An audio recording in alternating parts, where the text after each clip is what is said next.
Hey, how are y'all tonight? Um, Buenas tardes, mi gente. Thank you for joining me tonight, Wednesday. You can tell it's been a crazy week. I barely know what day it is. Let me know if y'all are having trouble hearing me because I'm not sure.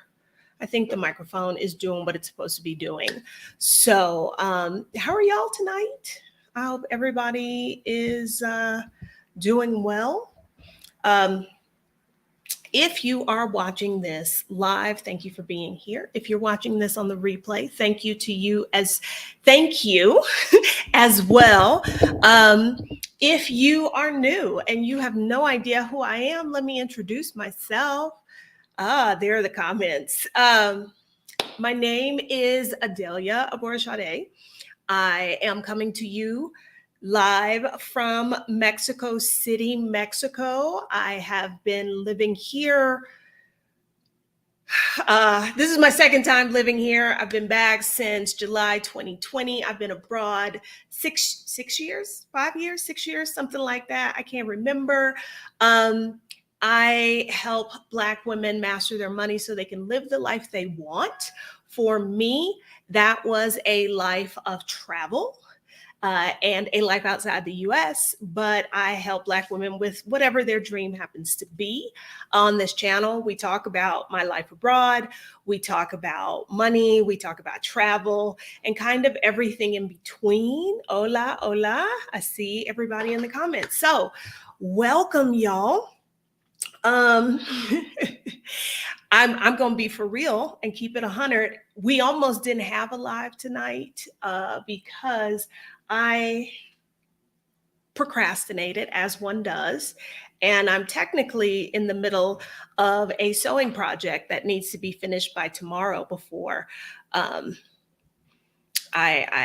take off. So I was very hesitant to come on here live tonight, but that doesn't matter. We are here now, and I'm glad you're here. And if you saw the title of this video, you kind of know what we're going to be getting into. One of the things that has come up more than once, especially since I've been living outside the US, and especially since I started engaging with people online about travel, about living abroad, is you know, I don't want to use the word accusation, but kind of this notion of, well, what you show in your YouTube videos, what you post on social media, that's not what your life is really like. And to a certain degree, that is true. Like, everybody doesn't post every minute of their life. So there are going to be, it's gonna always by default be sort of a highlight reel.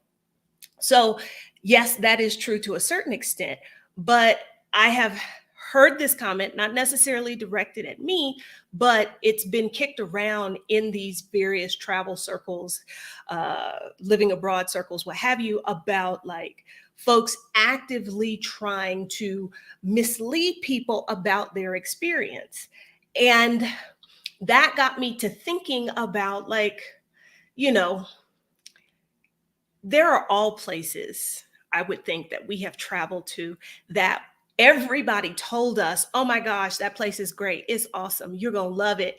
And you get there and you're like, I don't know. This ain't for me. This ain't my jam. I think that's true when you travel.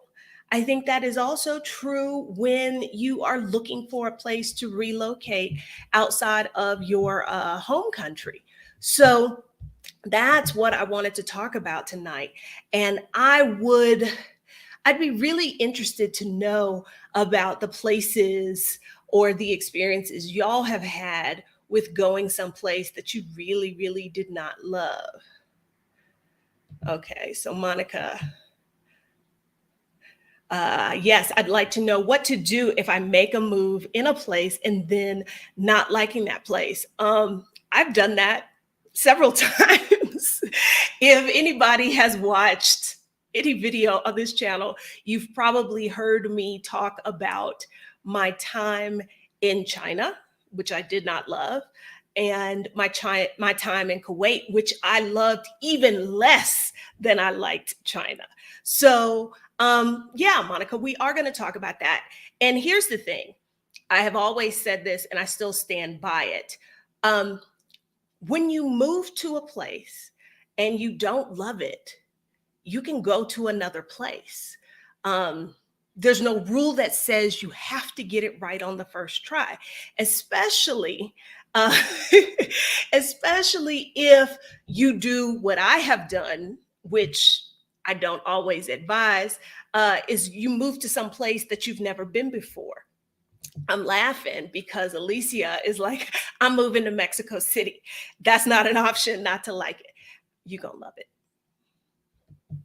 You're gonna love it.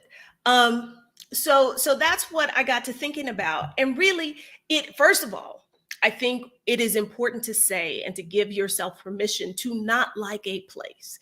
You can do as much research as you can do, and you can get there, whether you're traveling or whether this is a permanent or what you hope to be a permanent move.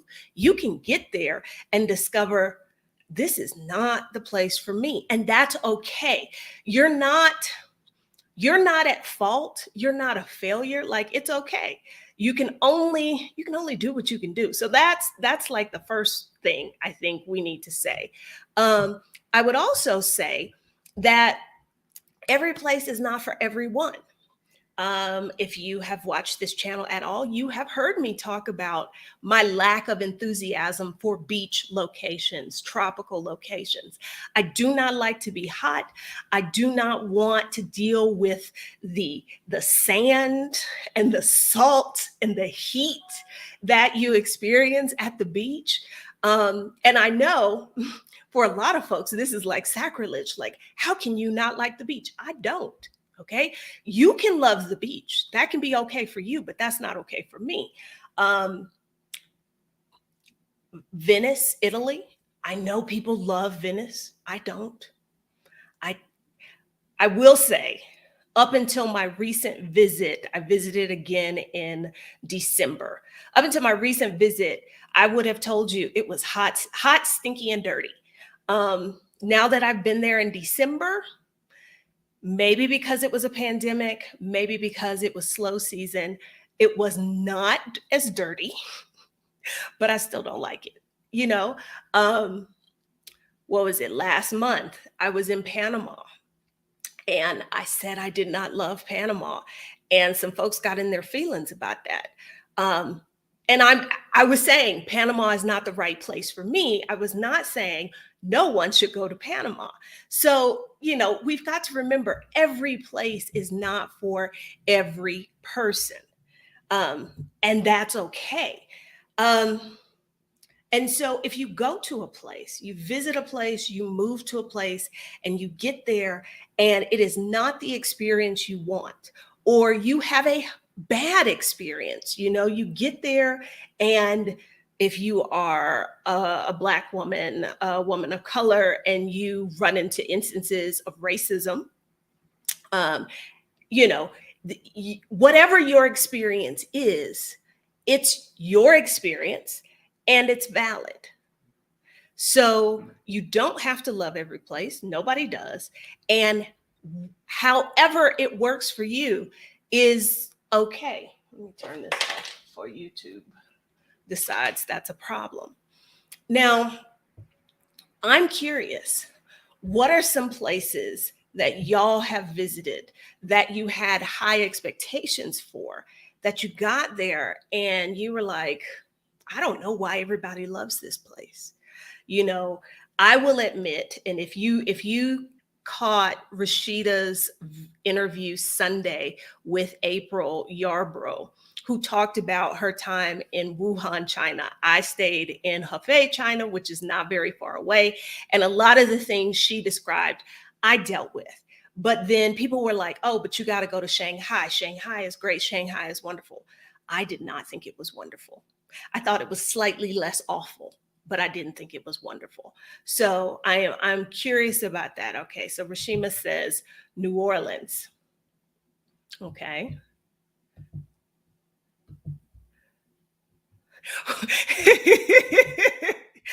Work. Oh, I feel this one. Tell did not love Barbados. Yeah, no, China, y'all.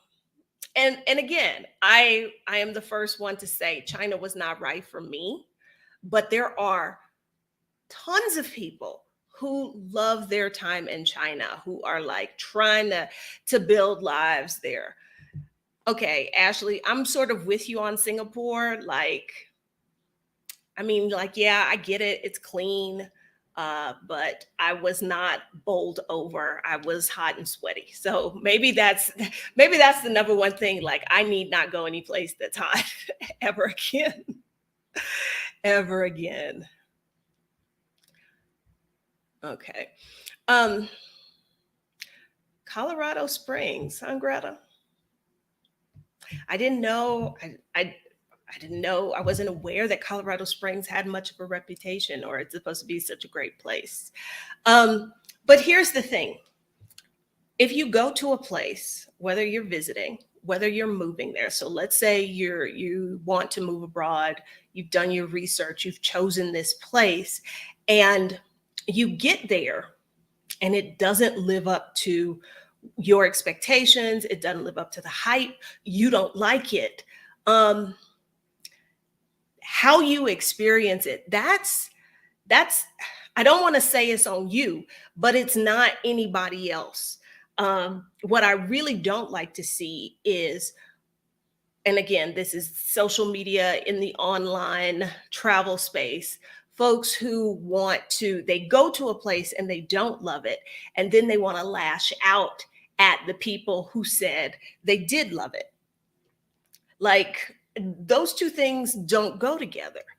Because here's what I would say, and I had to do this to my own self when I went to China, when I went to Kuwait. You know, I have a video on this channel that talks about like the mistakes that people make when they move abroad, and one of the big mistakes is they don't have a really truly open mind. People say, oh yeah, I know it's going to be different. It's not going to be like home. I'll have an open mind. But then they get there and really they're expecting it to be just like at home. They're expecting, businesses to actually open and close when their posted hours say they will. Because if you've ever been to Mexico, you know that that doesn't happen. They're expecting, let's say, electricity. Maybe it's like when I lived in Honduras, we lost electricity quite a bit. And it didn't make sense for me to get bent out of shape about that, because this was a less developed country. This was not a very wealthy country, infrastructure, So my first question would be, if you find yourself in a situation where you really don't like it, or you're not having the experience you expected to have, my first question is, did you really have an open mind? Like, were you truly coming in with no expectations and completely open? So yes, mindset is a big part of it. I'm looking at other places that y'all have mentioned.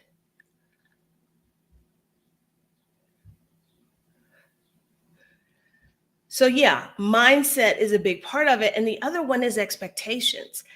I know it's hard not to have expectations, but really and truly, I mean, like, you can have the expectation that you won't be murdered in your sleep. But again, that expectation doesn't guarantee anything. So were your expectations, here's the thing, were your expectations realistic? Like, what are they based on? Are they based off of just, reels you've seen on IG and on TikTok? Or did you actually reach out and talk to people who are doing life in the country, in the city you're thinking about moving to? Or did you ask specifically questions to someone who visited the place you're planning to visit, or you were planning to visit when you were planning to go there? Because visiting Kuwait in December versus visiting Kuwait in July, those are two very different experiences. So those are the questions I would ask, and I had to ask myself. So like when I got to China, and you know, things I thought I was ready for, I wasn't really ready for. I had to sit and really ask myself, like, are you judging this behavior, this activity based off of where you used to live? Are you not evaluating this culture within itself? Or like, is this an issue that transcends culture? So, that's a question you have to ask.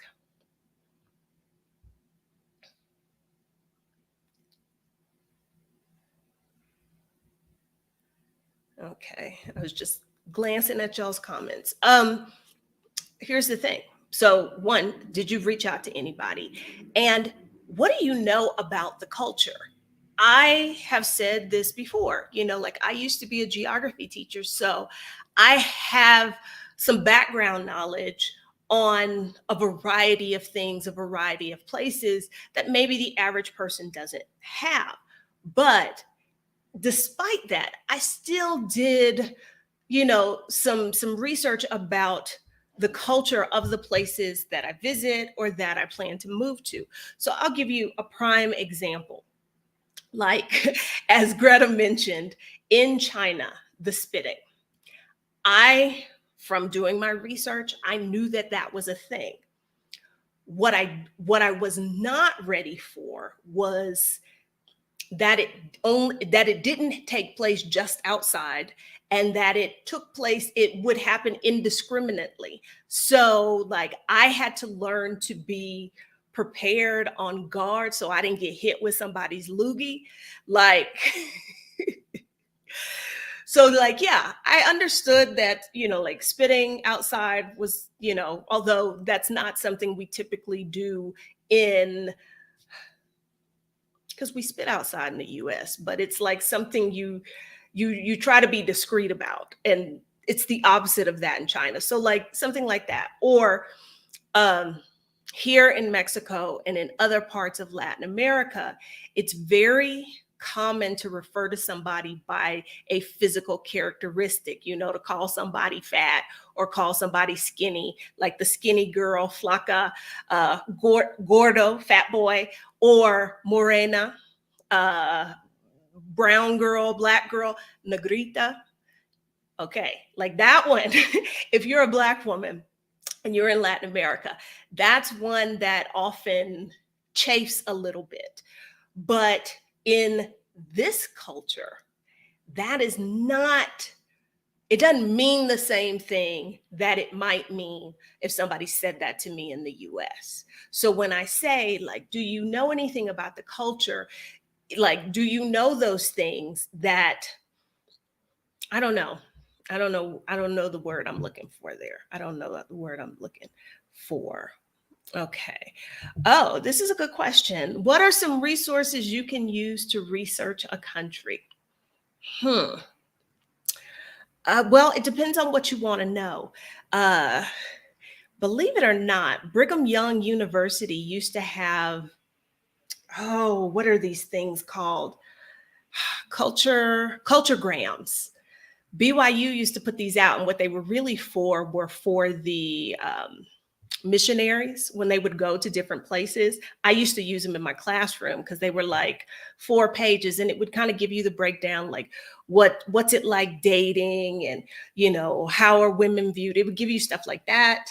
It depends on the kind of information you want, but I mean, a Google search, like interesting cultural things about blah, or yeah, of whatever country, whatever place, you put that into Google, do a few Boolean searches, and you could probably get what you're looking for. I see there are several comments about Italy.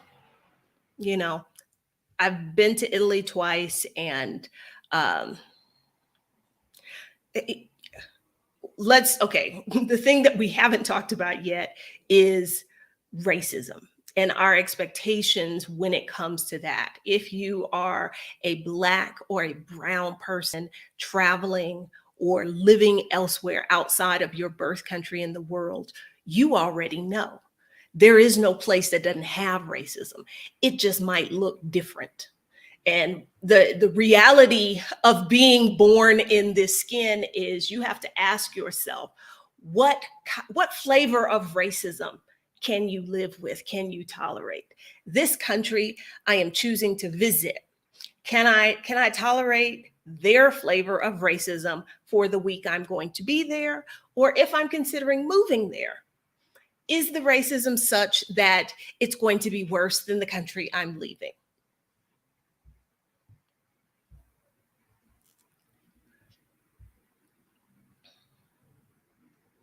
Yeah. And I see several comments in here about, like other people's experience. And who was it? Somebody just said, you know, doing the research yourself. And really, here's the thing. When you talk to other people who have visited the place you're thinking about or who have moved there, take what they say, not with a grain of salt necessarily, but take it under advisement. Don't take it as this is exactly what my experience is going to be, because we've already said everybody's experience is going to be different. So it's more of these are things I should know about, but having the expectation that my experience will be just like this other person's, that's I think you're setting yourself up for disappointment. So, when I moved to Honduras, I guess I was actually sort of, I didn't have the pressure of other people's experiences there because it wasn't a place that a lot of people had moved to. And there wasn't a whole lot I could find on the internet at the time. Now, going other places, I definitely, there were some things people told me that turned out to be 100% true. There were some other things that these people experienced that I didn't experience. And so that's, I think, something that we should also remember when we ask people about their experiences is, like, okay, that's something you experienced, it's something that happened to you. It could happen to me, but it might not as well. That would be totally valid. Um, and so, what we were saying before about like understanding or at least being aware of some of the unique cultural aspects of the place that you're going to, of the place that you're visiting, but also leaving our own cultural baggage behind, or at least trying not to view everything through the cultural baggage that we have. And as Black people from the United States, we got a lot of it. And I don't think you ever really understand how much of it we have until you are outside of the United States and you start to connect with other Black people who are not American, and you start to have conversations with them about like an experience, and you hear their take on it, and you're thinking about, oh, well, this is how I would have thought that should go, or this is what I thought that meant. So again, like I said, like the word negrita in Latin America, I'm not saying it's a great word. It is not a word that I love, but I don't take offense when it's used the way I would in the US because it's a different cultural landscape. Um, so that's something I think that's important to remember. Um, oh, this is a good question. What country, aside from my current location, exceeded my expectations? If so, what were those factors? You know what? There's actually very few countries or places that I'm like, yes, I think this place is great. And I want to come back here.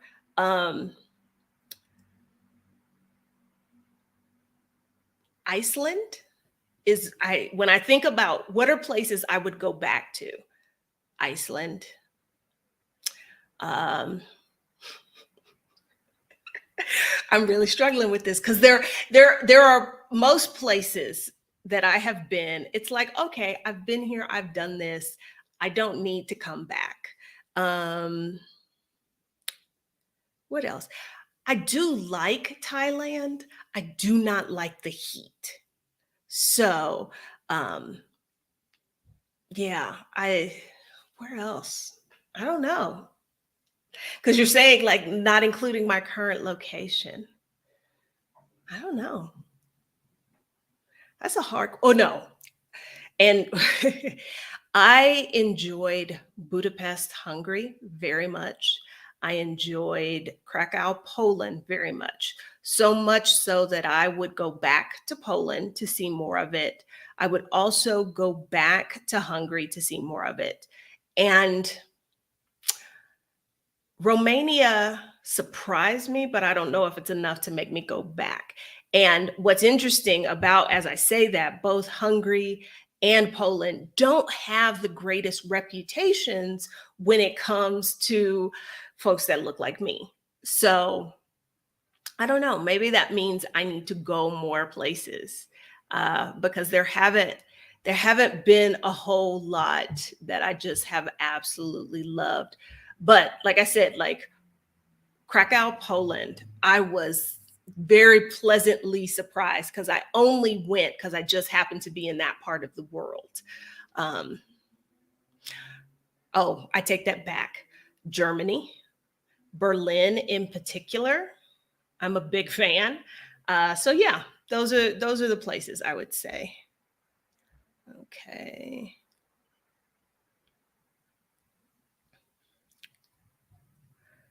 I don't know. Like I see several comments about like people staring. And I don't know if it's because I did time in China that like there's that level of staring and I haven't experienced anything that came close to that. So I don't know if that's why I'm like less cognizant of it. Here in Mexico City, I have it's not the same kind of staring I got in China, but it's more like if I'm with other Black people, you kind of I could see more people like looking, turning their head, but it just is not the same thing, at least in my experience. Not in my experience. Yeah, no, I liked Iceland. Now, Iceland is not a place I could ever live. There are only about 300,000 people in the entire country, and they're virtually all related to each other. I think I've mentioned this before. Right before I went in 2016, I went in March 2016, and I had read an article about an app that people could use. Like, so when you're meeting somebody and you're trying to date, y'all can check on the app to see how closely related you are. And it's also very cold and in the middle of nowhere. So loved visiting, but I knew from the jump it was never any place that I could live. And so, what do? You go to this place, you're on vacation, you move to this place and you get there and it kind of sucks. What do you do when shit goes sideways for you? Um, First of all, don't take it personal. Unless unless they like call you by name and it's really about you, I wouldn't take it personal. Um, And I would reach out. One of the things that I know I have talked about, I know Stephanie Perry talks about it all the time, as does Rashida Dow, is about the importance of having community. But one of the things that I'm learning is that word does not mean the same thing to everyone. Um, I It's no secret. I am an introverted introvert. So for me, having community in some place is having a network, having connections.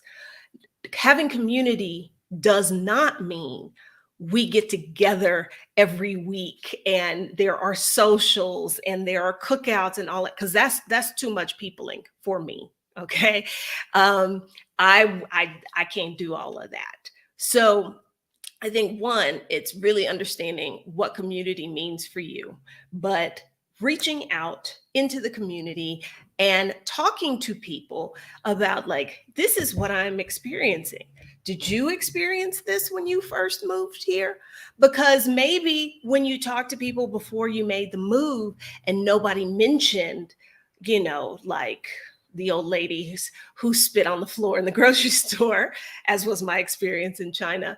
Nobody mentioned that because they've been there long enough that they've kind of moved beyond that initial, like, oh my gosh, is that what, did she just do what I think she did? So I think it's important to reach out to people, even if it's not you've moved, even if you're just on vacation, touch base with people there. We've talked about the expat app before on this channel. That's expat, uh, expat with an X, to see who's in town, reach out to people in travel groups, in expat groups, what have you, to see, like, is what you're experiencing common? Is it something that they went through at some point? Maybe they did, and they can talk to you about it and help contextualize things for you. Or maybe it's not something that they've experienced, but it's definitely going to be better to talk to somebody about it than be all up in your head and be like, like, what's going on? This place is crazy. Also, this is again why it's really important to reach out and start building community in a place that you're going before you even go. But also, the self-reflection. I've a thought came to mind, but it's something that I said I was never going to talk about publicly because it goes too into the stereotype. But there have been things where I had to have a little conversation with myself about, like, why does this bother you? Does this bother you because in the US we don't do that thing? Or is it because this is really a bad thing and people shouldn't be doing it? I don't know. So that's what I think about that. Um, you know what, Laurie? Laurie says, I didn't realize that Mexico has such a large dog culture until I got here. Are you in Mexico City? Because I find that the dog culture here in Mexico City is not the same all over the rest of the country. Like in some of the larger foreigner Facebook groups, like there's one that has 100,000 people in it. Like, I don't even know how you can even manage a Facebook group with that many people. And people will be talking about like street dogs and all of this. And I'm like, we don't have wild street dogs, that sort of thing. Okay, so you're in Guadalajara. Okay, so it sounds very similar to Mexico City. It sounds very similar.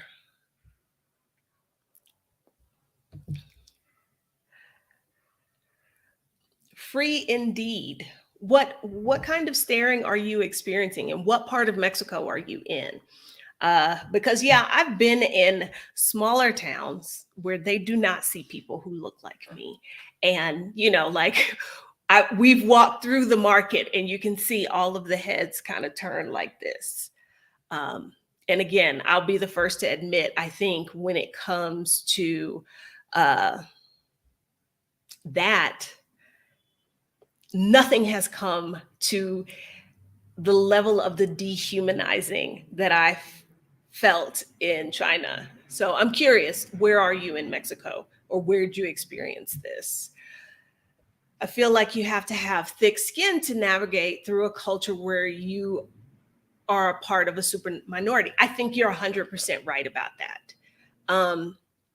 And I think as Black Americans, we already do this to a certain degree in our own birth country. But yeah, I think you do have to have a certain level of thickness to your skin if you are going to travel the world, because like that's one of the, I would think, one of the reasons you want to travel is to experience different cultures. Sometimes those experiences are not positive. I think you take it all as it comes. Let's see. Latasha, uh, I think in China, it was a very, very rural country for a long time and not a very wealthy or developed country. And in the last, let's say, 40 years, there's been a continuous stream of migration from rural areas to urban areas. So a lot of the things that were perfectly normal behavior when you lived in a very small village, that behavior came with people to the big city, and um, breaking that behavior, whether it was something like, some of that behavior, I saw signs when I visited Beijing before I ever moved to China. This was years before.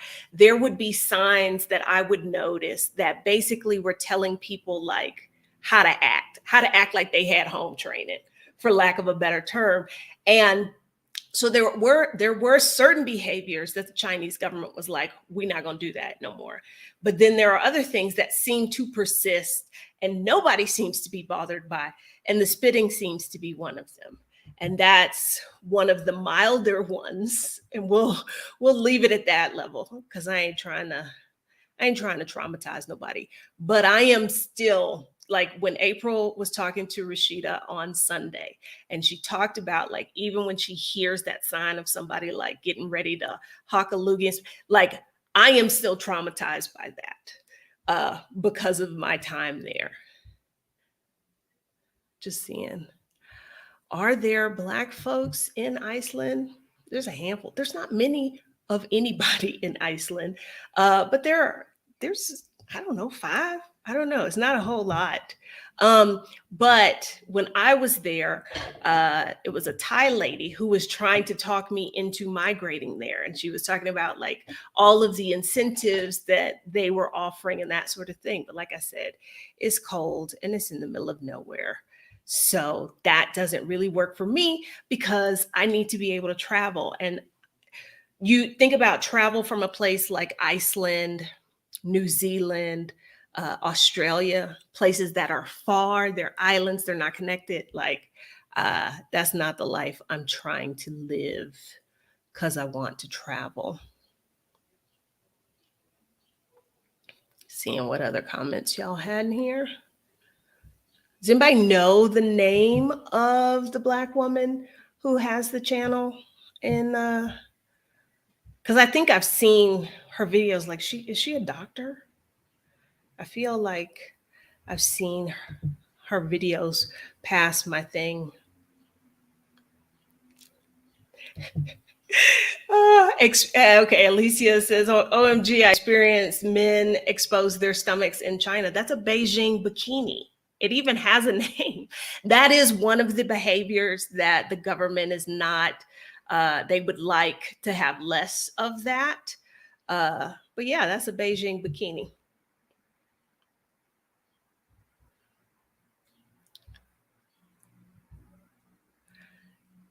Y'all, because here's the thing, not to like dog China out, but if we're talking about places that we moved and we were like, this is not for me. First of all, I knew China was not for me before I ever went. I knew that from just a 1-week visit to Beijing. But I went with an open mind. And so every horror story people had told me, I was like, okay, I acknowledge that that was your experience, but I'm not going to go in here with any preconceptions or as few of them as I can. And Unfortunately, the vast majority of those not things that I did not think were that great turned out to be true. And then there were some surprises. So like the potty training. Um, okay, I get that because there are a lot of places in the world where when you are potty training infants, they don't wear diapers. Like I get that. I knew about the little pants they sell that have the split down. Like I knew that. What I was not prepared for was grown folks to use the restroom outside. Like I wasn't ready for that. So I people had told me that that was a thing, but I was like, surely not. And turns out, yeah, that was still a thing for some folks. Not everybody, but some folks. Have I been to any African countries? So far, I have only been to two, to Egypt and to Ghana. Oh, we talking about places that I did not love. I didn't love Ghana. And I know that's like, that's that's blasphemy to be a Black person who did not find visiting Ghana to be life-changing. It was I really, it didn't do what it was not given what it was supposed to give. I do have plans very far into the future of heading back to the continent and probably spending some time in Southern Africa. Like I really want to go to Namibia and Botswana. But Egypt, Egypt was, would I go? I would go back because I did not get to visit Aswan. Um, Egypt was fine. I don't know that I want to live there because again, it's hot. Um, but no, Egypt was fine. Have you found Central and Latin America more comfortable than European countries? Not necessarily. Not necessarily. What I have learned about myself as I have traveled to these places and this, I don't, there are some things in East Asian culture, like I'm talking about like Korea, China, Japan, and I have not been to Japan yet, but just based off of what I've read so far, there are some aspects of that culture that I kind of find a little annoying, like the whole saving face thing. Like, because when I was in China, I saw that get in the way of doing what made sense. So for me, like, okay, I know that about myself. And I know that that's not a place, that's not a region of the world that would make sense for me to live in. Totally, I'd visit. But between Central America, Latin America, and Europe, it's not all that big of a difference for me. Not really. Why not Ghana? I or is that not a question for me? I don't know.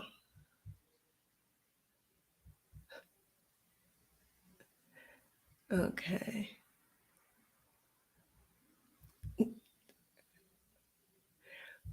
I I wonder what here's the problem with seeing these comments afterwards. Like I'm wondering what this comment was in response to.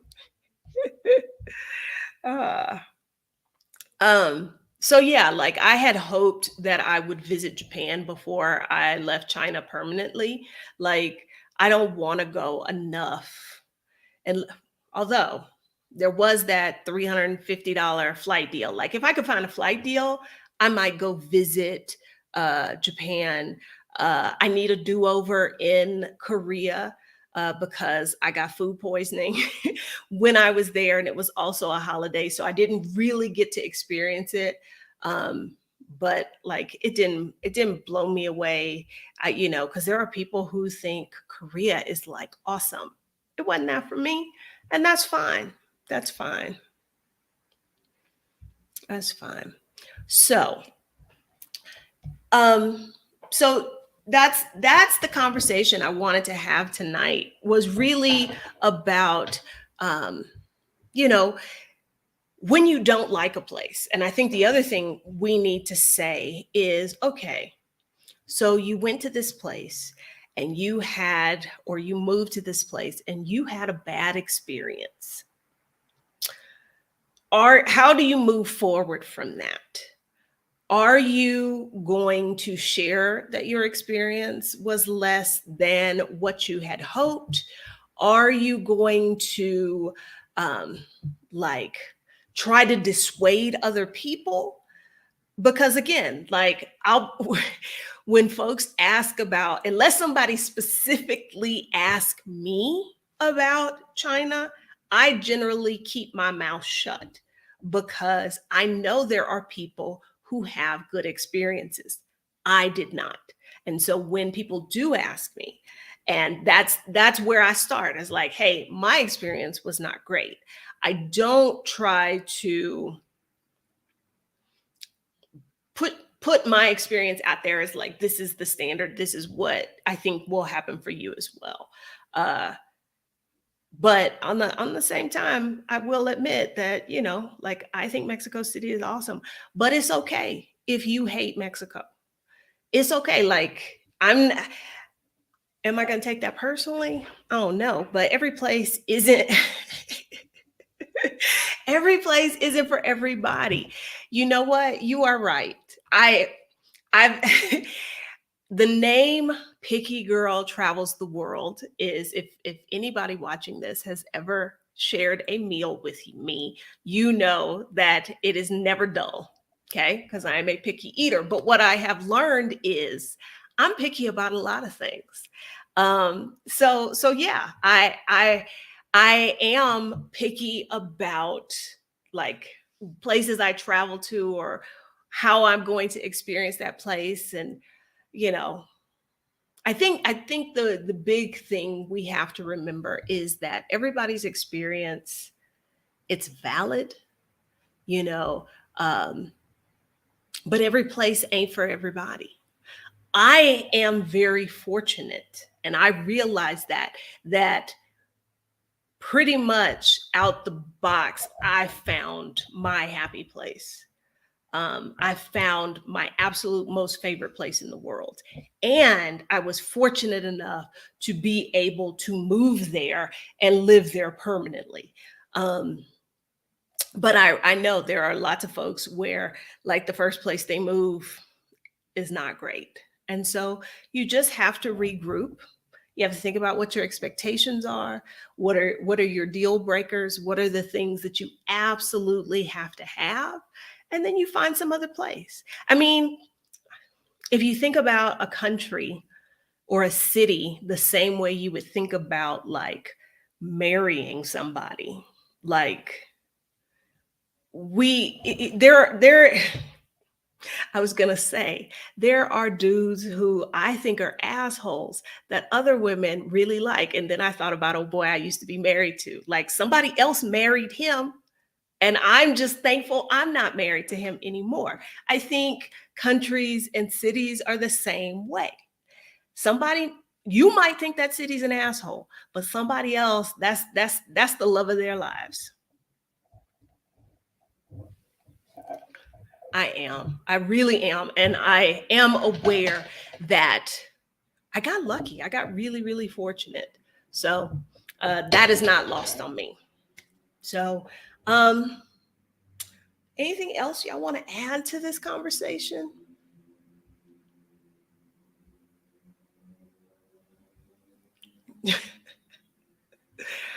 Oh, China. And if there are places I never have to go again, ever, China is on that list. But again, China was on that list after one visit. Kuwait is on that list. I probably am not allowed to visit Kuwait, but that's fine because I don't want to ever go there ever again. Uh, is there any other place that I'm like, because I will travel someplace just because other people are going. Uh, I'm trying to think if there is a place that I would be like, I don't care if there's a flight deal. I don't care if, is there a place that I would even turn down if somebody was paying for my airfare? China. Pretty much most other places I would go again. Yeah, if somebody was willing to pay for my airfare, most places I'd be like, fine, bet. But no, when I left China in July of 2020, I knew I was never coming back to that country ever, ever again, which is why I had hoped to hit a few places before I left, but a pandemic broke out. Um, so there are those plans. No, I was not married to a foreigner, just an asshole.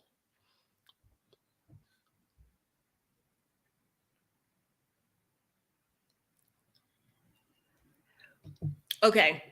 Here's what will say about Kuwait, and I always say this when anybody asks, because Kuwait's not a place you go as a tourist. Okay.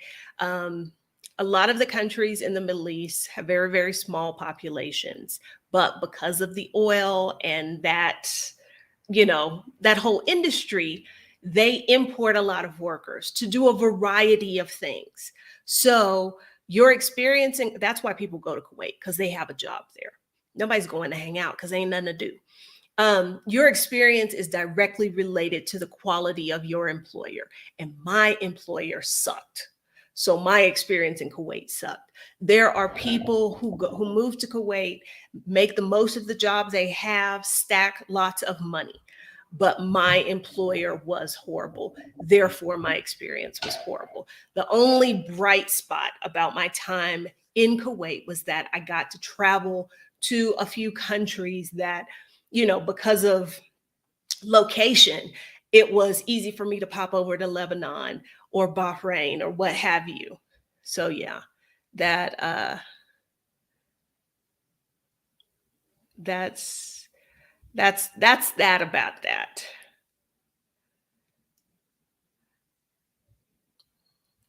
Okay. So, um oh, before I get out of here, uh let's see, and if there were any more. Oh, I did see your question before and I meant to come back to it. So I'm glad you asked again.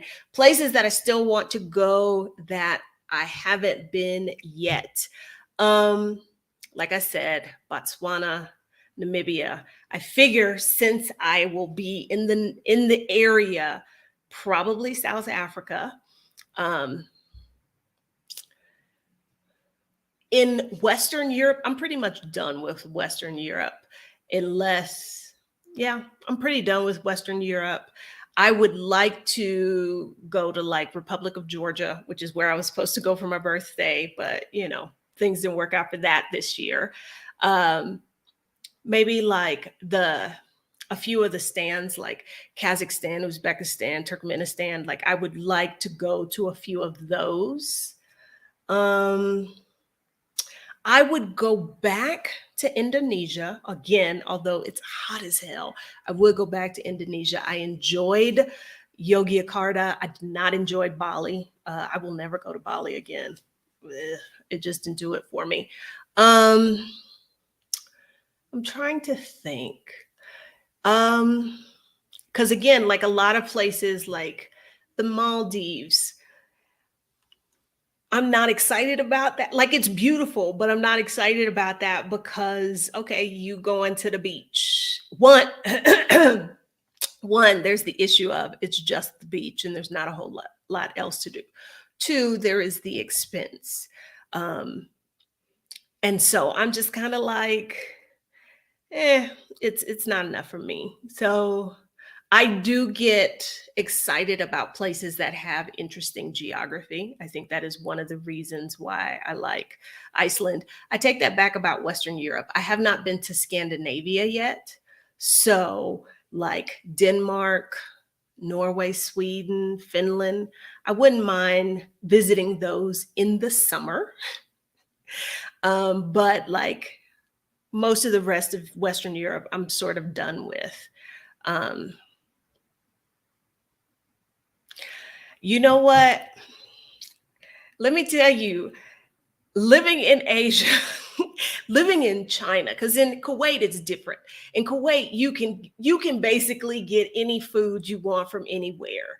But living in China and you don't eat fruits, you don't eat vegetables, you don't eat rice, that's hard. It was, I think that's part of the reason I probably gained weight is because what I did eat, none of it was good for me. So no, being in Asia was a struggle for me. I have been to Ireland. I went to Dublin as part in January 2020, right when the virus was having its outbreak in Wuhan. I went to Europe for Lunar New Year. And so I went to Ireland and I hit some places in Eastern Europe. Um, so yeah, I've been there. I'd go again. But it's not because there were a couple of things I wanted to do that the weather did not cooperate with me on. So that's a place that I'd like to do, spend a little bit more time, but it's not super, super high up on my list. It's not super high on my list. I have not been, only South American country I have been to so far is Colombia. It is very, very possible that after my upcoming trip, I am probably going to, for a while, I'm probably only going to travel in Latin America because I don't know if y'all checked flight prices recently. They're kind of stupid. And so right now for me, it's more about budget. And so I do want to get down to Ecuador and a few other places in South America. So that it's very possible that I don't have any South American places on the docket yet, but that's very possible. Maybe this summer because it'll be winter there. I don't know. I have to look at what airfare is doing and see. Okay. All right, y'all. I think we're done. I appreciate y'all being here. Yeah. So have a good rest of your Wednesday. I got to get back to my little sewing project. So I have something to wear tomorrow. I have been to Portugal. I enjoyed Portugal.